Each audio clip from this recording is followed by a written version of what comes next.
Ajo çfarë ne dim është që pranvera dhe vera nuk sjellin vetëm ditë me diell, por sjellin edhe të shtima pafund, sy të irrituar, koll dhe për disa vështirësi në frymarrje. Alergjitë e sinës po prekin çdo vit gjithnjë më shumë njerëz nga fëmijët deri tek të rriturit, ndërsa shumë qytetar shpesh vetmjekohen pa ditur rrezikun që mund t'i kanoset nga një vetmjekim i gabuar. Janë gjithmonë këshillat e profesionistëve të fushës, të atyre të cilët e kanë investuar jetën e tyre pikrisht në këtë departament të mjekësisë, tek alergjitë. Ne do marrim disa këshilla që do ju vinë në ndihmë sidomos alergjikëve që e dim shumë që po vuajnë jashtëzakonisht në këtë periudhë. Unë jam pjesërisht një prej tyre. Me ne në studio Kozeta Hoxha, farmaciste e dashur, mirë se vjen. Kozeta, shumë kënaqësi që jeni së bashku kemi në studio. Për të folur për alergjitë do vim në ndihmë të gjithë atyre që prekin në këtë periudhë. Alma sapo bëri një zarar, po nuk ka problem. Dava gjinxheri në mes. E meqense jemi tek gjinxheri. Çfarë efekti ka gjinxheri? Atëherë, së pari do të flasim që alergjitë janë shtuar së shumti, kohët e fundit janë shtuar shumë më shumë. Por do të dim që gjithmonë për alergjitë i pari do të jetë fjala e mjekut dhe analizat, se varet mund të kesh alergji nga bimët, por ne sot po flasim vetëm për alergjinë stinore, ose alergjinë e pranverës. Sepse kjo është çik që prek pothuajse të gjitha moshat edhe kategorikët. Tani, antihistaminikët janë ata që neve na qetësojnë. Na qetësojnë atë irritimin e syve për njerëzit, pra antihistaminik është ai që qetëson lotimin e syrit, kruajtjen e hundëve të syve, bllokimin e hundëve dhe kollën e fytit. Por ne këtu sot do flasim për antihistaminikët bimor. Pra, kush janë antihistaminikët më të fuqishëm bimor? Njëri nga ato është kamomili, që keti në dorë. Flasim për kamomili, i marrim një pas një. Po, është mentja, do t'i prezentoj një herë. Është hithra, majdanosi, gjinxheri, trumza, më falni, trumza, që është shumë e mirë. Gjithashtu gjinxheri dhe tumeriku.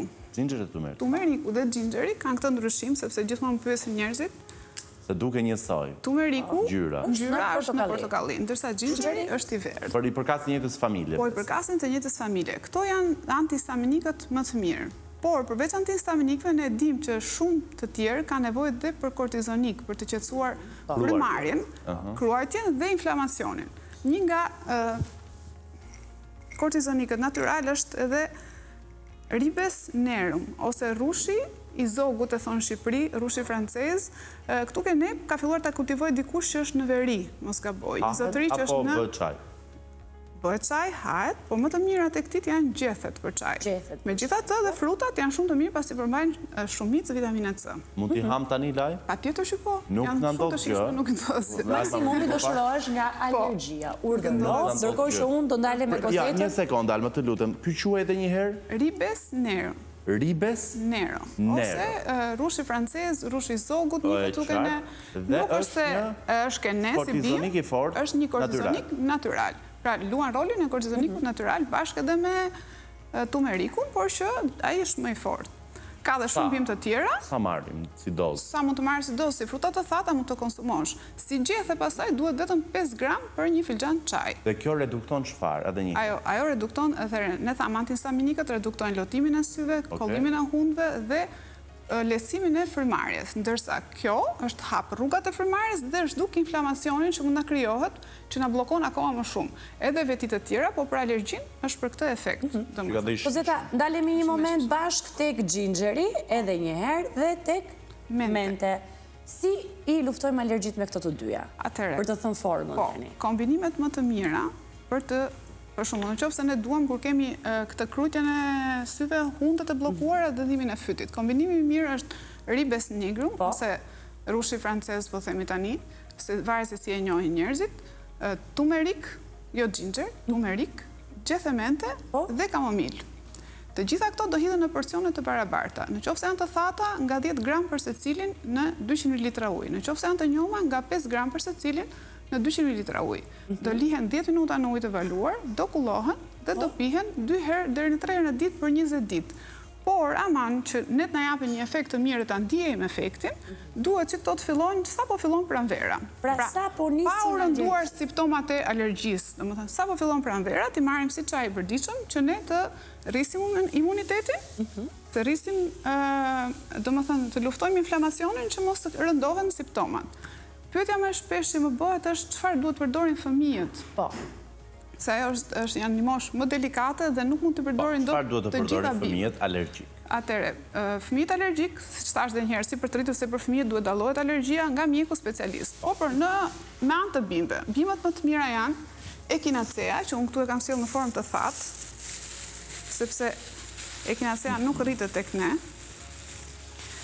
Atëre, kjo është Echinacea. Echinacea është një nga bimët më të mira antihistaminike për fëmijët, që mund të fillohet që në mars, atyre që ne i konsiderojmë alergjik. Në farmaci ndodhet në formën e shurupeve, vetëm Echinacea. Ribes Nero, gjithashtu, është në formën e shurupeve në farmaci. Por, ka prindër që duan dhe preferojnë bimët, mund të përdorin një lugë çaji Echinacea, një lugë çaji Ribes Nero, mirë do ishte gjethet, po dhe në qoftë se nuk kanë gjethet, frutet janë shumë të mira, gjithashtu dhe një lugë çaji kamomil. Po, të treja këto në një filxhan ujë dhe fëmijëve do jepet nga një filxhan kafe në mëngjes dhe në darkë. Larg vakteve kryesore, larg ushqimit gjithmonë, mund t'u jepet dhe 20 dhe 30 ditë sepse janë bimë që janë të padëmshme për fëmijët. Gjithashtu, alergjisë shfaqin edhe urtikarje ose të kruajtura shumë të forta të syve dhe mund të lejnë dhe shenja në lëkurë. Si duhet i qetësojmë, si të fëmijët, si të të rriturit. Mund t'i qetësojmë me vajin e kamomilit. Po, se duhet të kuptojmë se përveç çaj, si përftojmë ne nga kamomili për alergjik. Mund të bësh vajin dhe vetë në shtëpi. Duhet t'i lëm pak lule të thahen, jo të thahen tërësisht, por të thahen atë moment që nuk kanë shumë ujë në to. Edhe në një kavanoz, i cili mbushet deri te gryka, duke lënë 2 gisht bosh grykën nga kamomili, dhe mbushim me vaj ulliri, dhe lëm 40 ditë në diell derisa e të lëshoj gjithë ekstraktin e vet. Me këto ne mund të lyejmë komplet këto urtikarjet për t'i qetësuar. Dhe vaji i kalendulës gjithashtu është shumë i mirë, po edhe kombinimi të dyve bashkë. Pra, vaji i kalendulës dhe kamomili për të qetësuar dhe u bën mirë dhe fëmijëve dhe është i padëmshëm dhe për fëmijët. Mund të përdoret në lëkurë pa problem. Gjithashtu mund të bëjmë edhe garza. Zjejmë kamomil dhe malva, që është kjo këtu, mullaga e egër. Se gjithmonë pyesin njerëzit kur i them mullag, mendojnë se mos është mullaga që rrisim ne në balkon, por jo, kjo është mullaga mjekësore, mullaga e egër. Të dyja këto bimë janë me më pak efekte anësore, pra mullaga 1, gjethe deli 2 dhe Ribes Nero janë bimë që nuk kanë efekte anësore të mëdha, pra që mund të përdoren lehtësisht dhe nga fëmijët dhe nga pjesat të tjetër. Dhe këto mund të zgjejmë dhe të bëjmë kompresa. Siç i kemi edhe gjethet edhe lulet, bëjmë kompresa me garza dhe i mbajmë mbi sy për të qësuar sytë irrituar, ose mbi urtikarit ku ne i kemi, mund të bëjmë shplarje me ujin që ne kemi përftuar nga kjo sasi. Po Zeta, në shumë zona të Shqipërisë, kamomilin e mbledhin oborrin e tyre edhe e mbajnë të tharë për ta bërë çaj. Po, patjetër. Për çfarë tjetër na shërben kamomili? Përveç luftimit të simptomave të alergjisë. Përveç alergjisë, ne sapo e tham, kamomili është një gjumësjellës shumë i mirë, që dihet, domethënë. Është gjithashtu një sedativ shumë i mirë, pra mund ta kombinosh me bimë të tjera, qetësues shumë i mirë i kollës, qetësues shumë i mirë i dhimbjes së barkut, kuptohet i kombinuar me bimë të tjera për kollën, ndërsa për barkun mund ta përdorim dhe shqeto. Është shumë e rëndësishme mënyra e zjerjes së kamomilit, e kam thënë edhe në një emision tjetër, sepse për gjumë duhet të zjerë, në fakt nësë duhet zjerë fare, po duhet hedhur në ujë të valuar dhe duhet lënë 3 deri në 4 minuta, për ato që duam për gjumë, dhe për ato që mund të pinë, ndërsa nëse ne do të kombinojmë me bimë të tjera. Në rastin për alergjim për kollën, do lihet deri në 10 minuta me kapak. Është më i gjatë në shëndrimin me ujë. Dhe pastaj do pihet, ndërsa nëse e duam për lëkurën, atëherë ai do zihet, do lihet edhe çerekore dhe pastaj do përdoret për lëkurën dhe përdorim të jashtëm për shplarje të puçrave, të mykut, e shumë shplarjes të tjerë, e kombinime të tjera. Pra, kamomili ka shumë përdorime të shampot, të sapunët, po zakonisht produktet për fëmijë më së shumti janë me kamomil. Pra, diçka kanë ndodhur familjet shqiptare që kanë pjesë të traditës. Patjetër që po. Mirë. Kështu që. Çfarë na ka mbetur tjetër? Çfarë na ka mbetur tjetër pa analizuar? Atëherë, unë kam sjellë dhe hithrën këtu, pavarësisht se hithrën tani nga që jam në procesin që jam duke e tharë, edhe është pak kështu. Tani, kombinimi tjetër që mund të bëhet me hither, janë 2-3 kombinime me hither. Një që është shumë i fortë, që bëhet për personat më të rritur, dhe një që mund të përdorin edhe fëmijët. Si mund të përdorin fëmijët? Mund të bëjmë një çaj vetëm me hither, me trumës, gjethe delli edhe pak kamomil. Në një filxhan, gjithmonë fëmijëve do japim porcione të vogla. Në qoftë se duam pastaj të bëjmë shurupin e hithrës, tapim të ftohtë. Do marrim gjethet e hithrës, do i pastrojmë shumë mirë, do t'i mbushim një shishe, aty do hedhim 2 feta turmerik, pak piper dhe disa gjethe mente dhe trumës. Do t'a mbushim me ujë të nxehtë, do t'a kthejmë përmbys që të krijojë atë pjesën që mos na prishet, mund ta hapim edhe mbas një jave dhe ta shijojmë me pak mjalt, akull, me çfarë të duam ne. Dhe kështu përfitojmë dhe të mirat e të gjitha bimëve, e të simptomat, se ka persona që nuk e preferojnë atë hitrën e fortë kur e zjena, edhe shijes dhe është dhe i zi lëngu, dhe edhe kur gjatë zjerjes së madhe e humbet edhe efektet e saj.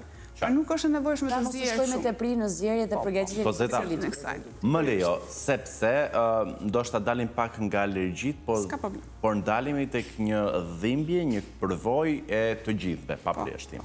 Dhimbja kokës. Unë kam lexuar që në qoftë se nuhasim menten për disa minuta dhe kemi dhimbje koke, dhimbja pushon. Mente ose eukaliptus. Në qoftë se ne shohim në mjekësinë kineze, sepse ato e përdorin gjërësisht produktet me mente, ose mente është balsami limonit, janë disa produkte që aromën e kanë shumë të fortë, po jo vetëm ajo, dhe rozmarina. Edhe në qoftë se ti e nuhate trumzën. Është akoma më e mirë se sa mentja. Përdimet e kokës. Zakonisht jepen edhe përdimet e kokës dhe për të forcuar kujtesën. Për shembull, para një provimi, ne mund të nuhasim trumz ose të pim një çaj me trumz ose mente. Mund të nuhasim, mund të bëjmë avull me mente për të na kthjellësuar kujtesën dhe për të na dhënë më shumë një qartësi të kujtesës. Pra, të njëjtën gjë bëjmë para provimit? Po, ta bëjmë para provimit, kuptohet, po jo mos kemi mësuar. Nuk bën efekt. Nuk i plotëson trumzave të përgjigjet. Thjesht më shumë për të kthjelluar, domethënë.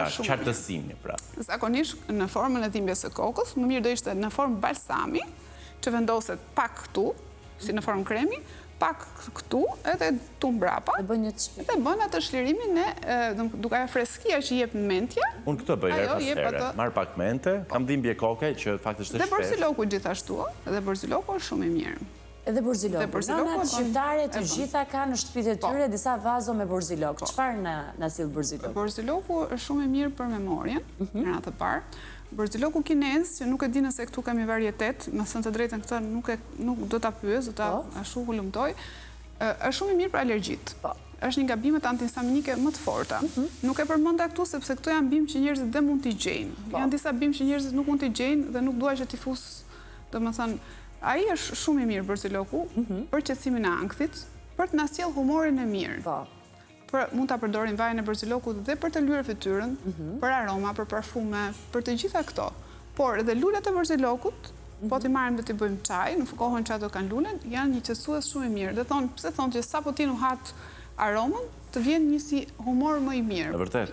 Sepse ti, domethënë, aromat janë, domethënë, të zgjojnë ca shisa që ti mund t'i kujtosh në fëmijëri, për shembull, si shteti që më kujtoi kamomili fëmijërim. Pra të zgjojnë disa shisa që ti ja ku na u bashkua edhe një vizitor i përhershëm yni, noi mirë se erdhe. Mendoj që ai do një çaj. Nuk ka alergji, thjesht ka ardhur të na vizitojë dhe të kaloj. Bënë ceja këtë vetë. I ka pjesë të ditë. Ai është në shtëpinë vet. Mirë. Çfarë mund themi për rigonin? Pak si një erëz që ne përdorim në çdo gatim, por ka pafund të mira dhe benefite. Rigoni është një antibiotik natyral, është tjetër gjë. Është hyn ke antibiotikët natyral dhe gjithashtu dhe tek që ta shpjegoj shqip ke vrasjet e parazitëve, po themi, ose antimikotik, që mos ta them në gjuhën mjekësore, natyral. Gjithashtu, te familja e rigonit është dhe trumza.